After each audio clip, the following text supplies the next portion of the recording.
गरीब मायका। मोहिनी के 3 बेटे थे। पति खूब अच्छा कमाता और बड़े घर के ऐश सब था मोहिनी के जीवन में। लेकिन एक चीज जो नहीं थी वो थी सुकून। मेरी बहन और मेरा भाई दोनों गरीब, लेकिन मैं मेरे पास तो नोट की बरसात है। तभी मोहिनी की बहन वीना उसके दरवाजे आ जाती है। अरे मोहिनी, कैसी है? मेरे घर में ना सिलेंडर खत्म हो गया है। तेरे पास तो इतने पैसे हैं, भरवा देना मेरा सिलेंडर।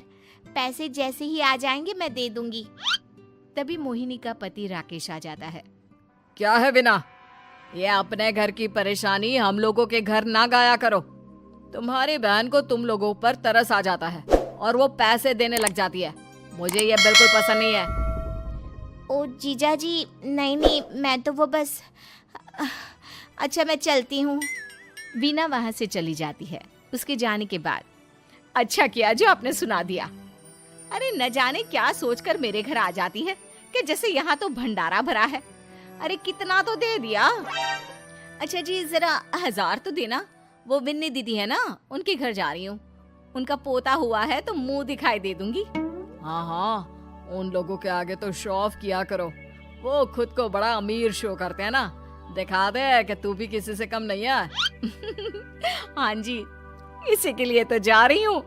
मोहिनी तैयार होकर अपनी बुआ की बेटी के घर जाती है, जहाँ उसके पोते का कार्यक्रम चल रहा होता है। वहाँ वीना भी आई होती है। अरे वीना, क्या जरूरत थी यहाँ आने की? तेरे घर पर गैस नहीं है तो वो भरा लेती। क्या करूं मोहिनी, बुआ को बुरा लग जाता नहीं जाती तो। वैसे मेरे पास एक जोड़ा बच्चे का कपड़ा रखा था, वही अपनी चांदी के पायल के साथ देने जा रही हूँ। घर पर गैस थी नहीं, सोचा परिवार यहीं खाना खा लेगा, बाकी सुबह का सुबह देखा जाएगा। मोहिनी को बहन पर दया आ जाती है। वो पर्स से 1000 रुपए निकाल कर दे देती है। ले विना, लेकिन पैसे वापस कर देना, तेरे जीजाजी हिसाब लेते हैं। मोहिनी भी क्या करती, गरीबी में बहन का सहारा ही उसके जीवन जीने का आधार था।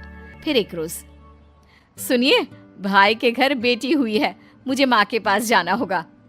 अरे उस घर में ना कूलर है ना एसी, कैसे रहोगी तुम? हाँ, वही सोच रही हूँ कि अकेली जाऊं, बच्चों को साथ ना ले जाऊं। चले जाओ, लेकिन ये जो तुम अपने गरीब परिवार से मिलने चली जाती हो ना, मुझे बिल्कुल अच्छा नहीं लगता। पता नहीं मैं भी कैसे मैनेज करती हूँ, लेकिन क्या करूँ। मोहिनी भाई भाभी के घर आती है। मोहिनी, कैसे आना हुआ? तू यहाँ हम लोगों के घर रह लेगी या फिर किसी होटल में रहेगी? क्या हो गया है माँ? मोहिनी को क्यों ऐसे बोल रहे हैं आप? अरे तू नहीं जानती अपनी ननद को, पैसे वाली है ना, तो ऐड कुछ ज्यादा ही है। मोहिनी को माँ की बात का बुरा नहीं लगता है, क्योंकि उसे पता ही नहीं चलता कि माँ उसे जली कटी सुना रही है। वो भाभी की बच्ची के साथ लेन देन करती है और वहाँ से चली जाती है। उसके जाने के बाद, माँ, क्यों आप मोहिनी को इतनी सारी बातें सुनाती हो? भाई का बेटा बोल पड़ता है। माँ, क्योंकि दादी जानती है कि बुआ के अंदर घमंड है। सही बोल रहा है मोहन। बहू भले तुझे ना दिखता हो, लेकिन मुझे और मोहन को दिखता है कि वो कितनी घमंडी है। मोहिनी मायके आती है, जहाँ गरीबी के कारण चीजें कम होती हैं। इस मोहन के बच्चे को काम पर लगा दो ना, किसी दुकान या किसी होटल में। बर्तन धो लिया करेगा, कम से कम 4 पैसे और आएंगे घर में। देख मोहिनी, माना तेरे पास पैसा है, लेकिन तेरे भाई के दिन इतने भी बुरे नहीं चल रहे कि वो अपने बच्चे की पढ़ाई रुकवाकर उससे बर्तन धुलवाए। मोहन माँ की ओर देखता है, जैसे आंखों से बोल रहा हो, देख लिया बुआ का हाल। हाँ मोहिनी, बात तो सही है, लेकिन अभी मोहन को पढ़ना है। आखिर तुम भी तो अपने दोनों बेटों को पढ़ा रही हो ना। मेरे बेटों से कैसे कंपेयर कर सकती हैं आप? अरे वो तो कलेक्टर बनेंगे। हाँ, कल को वो मोहन को नौकरी में रख लेंगे, क्यों? मोहिनी कुछ दिन और रहकर चली जाती है। धीरे धीरे दिन बीतता है मोहन बड़ा होता है और कड़ी मेहनत से सफल भी हो जाता है। मोहिनी, माँ के जाने के बाद तो तुमने भाई भाभी के घर जाना छोड़ ही दिया, क्यों?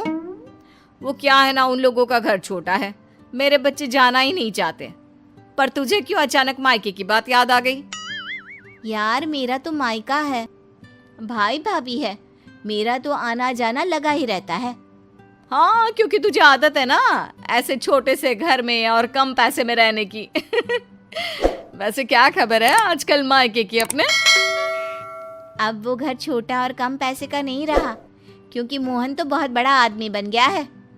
फिर क्या? मोहिनी भाभी को फोन करती है। मोहन किसी बड़ी कंपनी का मैनेजर हो गया है क्या भाभी? क्या ये सच है? हाँ मोहिनी दीदी, अब तो हम लोगों के गरीबी के दिन कट गए। आपके भाई ने कोई अच्छे कर्म किए होंगे जो हम लोगों का बेटा इतना अच्छा कमा रहा है। देख लो भाभी, पहले भी आपने कई गलतियां की थी, आप थोड़ा संभल कर चलना। भाभी को मोहिनी की बात समझ में नहीं आती कि वो क्या कहना चाहती है। फिर एक दिन वीना मोहिनी से कहती है, मोहिनी, हमारा भतीजा मोहन अच्छा कमा रहा है, क्यों ना मैं अपने बेटे की नौकरी के लिए उससे बात करूं? अरे बुआ का बेटा है, ये सोचकर मदद तो करेगा ना? हाँ हाँ, क्यों नहीं करेगा, उसके बुरे दिन में तो हम भी खड़े थे। मोहन को वीना फोन करती है और अपने बेटे की मदद करने की बात करती है। हाँ हाँ बुआ, क्यों नहीं, आप सिद्धार्थ को भेज दें, मैं अपनी ही कंपनी में उसकी नौकरी करवा देता हूँ। दिन बीतते हैं, अब वीना के हालात भी अच्छे हो जाते हैं। क्या बात है वीना, तूने भी कार ले ली, वो भी इतनी अच्छी?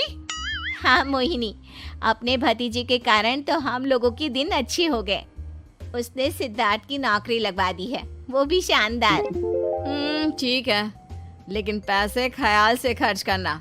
वो क्या है ना, पैसे आने आसान है लेकिन संभालने मुश्किल। मोहिनी घर पर अपने पति से बात करती है। देखो ना, सबके पास पैसे हैं, एक वक्त था जब मैं ही अमीर हुआ करती थी।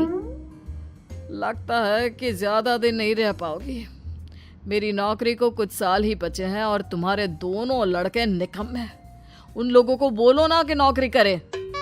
तभी वहां मोहिनी के बेटे भी आ जाते हैं। अरे हमें क्या मोहन समझा है जो दिन रात गधे की तरह काम करते रहे? खैर, दिन फिरते हैं और मोहिनी के पति की नौकरी भी खत्म हो जाती है। मोहिनी क्या करे, थोड़े से पैसे में गुजारा नहीं हो रहा है। तो क्या करे, मेरी समझ में कुछ नहीं आ रहा। मोहन को बोलो ना कि वो इन दोनों के लिए नौकरी देखे, जैसे सिद्धार्थ के लिए नौकरी देखी है।